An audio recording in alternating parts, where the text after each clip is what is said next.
Hai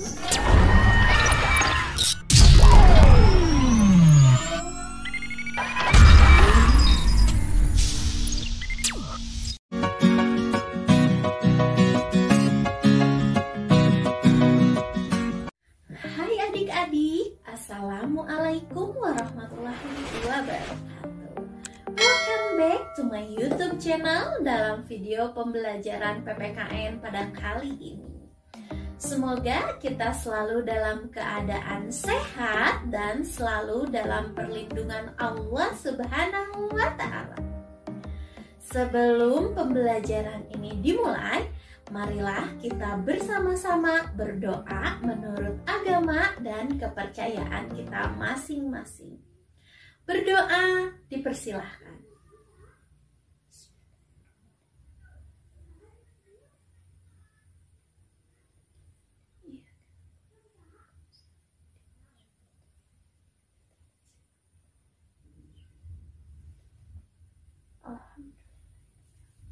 Selesai.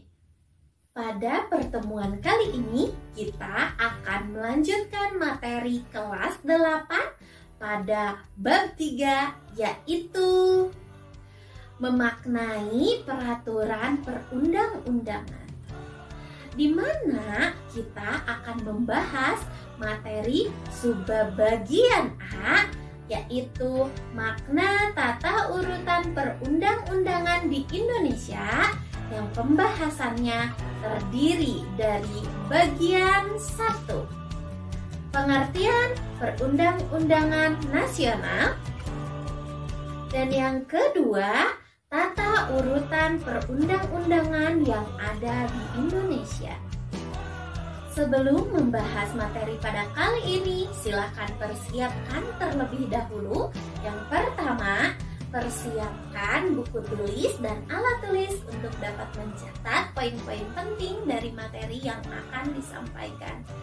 Dan persiapan yang kedua, yaitu silakan persiapkan buku paket PPKN kelas 8 halaman 53 sampai 56 ya. Baiklah, kita mulai saja ya. Materi bagian A, makna tata urutan perundang-undangan yang ada di Indonesia. Pada materi bagian 1 akan dibahas pengertian peraturan perundang-undangan nasional. Sebelum kita membahas materi pengertian peraturan perundang-undangan nasional, marilah kita pahami terlebih dahulu pengertian dari peraturan itu sendiri. Mungkin kalian juga sudah tidak asing lagi dengan kata peraturan tersebut. Dimanapun kita berada, kita pasti selalu menemukan aturan. Baik itu di rumah, di sekolah, di kereta api, di jalan, di toilet, termasuk di negara Indonesia, itu perlu adanya aturan. Peraturan menurut Kamus Besar Bahasa Indonesia merupakan petunjuk atau ketentuan yang dibuat untuk mengatur, yang dimana peraturan tersebut dijadikan sebagai alat untuk menciptakan ketertiban dan keamanan serta keadilan. Seperti yang dipaparkan pada pembahasan awal materi kali ini pada halaman 53, silahkan kalian bisa buka bukunya. Negara Indonesia adalah negara hukum, sebagaimana yang dinyatakan dalam Undang-Undang Dasar Negara Republik Indonesia tahun 1945, Pasal 1 ayat 3 yang berbunyi, Negara Indonesia adalah negara hukum. Bunyi ayat tersebut mengandung arti bahwa kehidupan bermasyarakat, berbangsa, dan bernegara haruslah didasarkan pada hukum yang berlaku. Dan sebagai negara hukum, segala aspek kehidupan dalam bidang kemasyarakatan, kebangsaan, dan kenegaraan termasuk pemerintahan harus berdasarkan atas hukum yang sesuai dengan sistem hukum nasional atau hukum yang ditetapkan di negara Indonesia. Adapun pengertian peraturan perundang-undangan menurut Undang-Undang Nomor 12 Tahun 2011 memiliki pengertian yaitu merupakan peraturan tertulis yang memuat norma-norma hukum yang mengikat secara umum, dibentuk dan ditetapkan oleh lembaga negara ataupun pejabat yang berwenang melalui prosedur yang ditetapkan dalam peraturan perundang-undangan. Jadi sudah paham ya materi pengertian peraturan perundang-undangannya?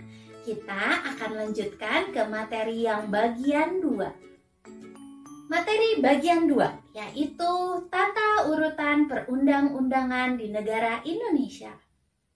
Di negara Indonesia, tata urutan perundang-undangan memiliki tingkatan atau hierarki. Tingkatan urutan perundang-undangan di negara Indonesia diatur pada pasal 7 Undang-Undang Nomor 12 Tahun 2011 yang membahas tentang pembentukan peraturan perundang-undangan yang terdiri atas yang pertama, Undang-Undang Dasar Negara Republik Indonesia tahun 1945, bagian B yang kedua, Ketetapan Majelis Permusyawaratan Rakyat, bagian C yaitu undang-undang yang sederajat dengan peraturan pemerintah pengganti undang-undang. Kemudian yang bagian D, peraturan pemerintah atau disingkat dengan PP. Selanjutnya ada peraturan presiden atau Perpres. Selanjutnya ada peraturan daerah provinsi atau Perda provinsi. Dan yang terakhir yaitu peraturan daerah kabupaten atau kota yang biasanya disingkat dengan Perda kabupaten atau kota. Adapun asas-asas dalam pembentukan peraturan perundang-undangan ditegaskan pada pasal 5 dan penjelasannya yaitu sebagai berikut. Yang pertama, bagian A harus jelas tujuannya. Yang kedua, bagian B, kelembagaannya atau pembentuknya harus tepat. Yang bagian C, harus ada kesesuaian jenis aturannya, hierarki atau tingkatannya, dan harus memperhatikan materi-materi muatannya secara tepat. Yang bagian D, setiap pembentukan peraturan perundang-undangan harus dapat dilaksanakan secara efektif dalam masyarakat. Kemudian yang bagian E, memiliki kedayagunaan dan kehasilgunaan di mana setiap peraturan perundang-undangan dibuat karena memang benar-benar dibutuhkan dan bermanfaat dalam mengatur kehidupan bermasyarakat, berbangsa, dan bernegara. Kemudian yang bagian F harus memiliki kejelasan rumusan di mana setiap peraturan perundang-undangan harus memenuhi persyaratan teknis penyusunan peraturan perundang-undangan seperti sistematika penulisannya, pilihan kata atau istilahnya, serta bahasa hukum yang jelas dan mudah dimengerti, sehingga tidak menimbulkan berbagai macam interpretasi dalam pelaksanaannya. Dan yang terakhir bagian G, keterbukaan, di mana dalam pembentukan peraturan perundang-undangan mulai dari perencanaannya, penyusunannya, pembahasannya atau pengesahan dan penetapannya bersifat transparan dan terbuka. Dengan demikian, seluruh lapisan masyarakat mempunyai kesempatan yang seluas-luasnya untuk memberikan masukan dalam pembentukan peraturan perundang-undangan.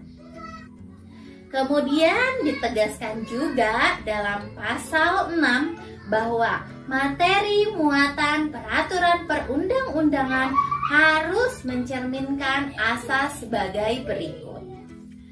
Bagian A, pengayuman, di mana peraturan perundang-undangan harus berfungsi memberikan perlindungan untuk menciptakan ketentraman masyarakat. Kemudian yang bagian B, kemanusiaan, di mana peraturan perundang-undangan harus mencerminkan perlindungan dan penghormatan terhadap hak asasi manusia serta harkat dan martabat setiap warga negara dan penduduk Indonesia secara proporsional.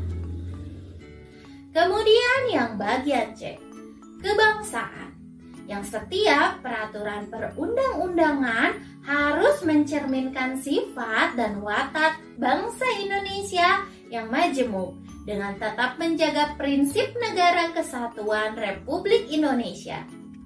Kemudian yang bagian D, kekeluargaan, yang artinya peraturan perundang-undangan harus menciptakan musyawarah untuk mencapai mufakat dalam setiap pengambilan keputusan.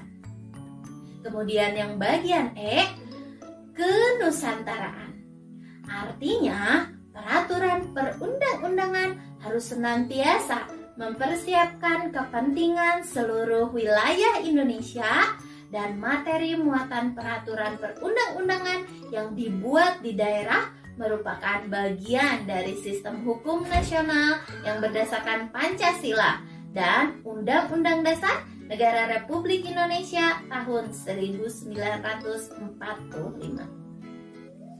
Yang bagian F, Bhinneka Tunggal Ika, yang artinya peraturan perundang-undangan tersebut harus memperhatikan keragaman penduduk, agama, suku, dan golongan, serta kondisi khusus daerah, budaya dalam kehidupan masyarakat, berbangsa, dan bernegara.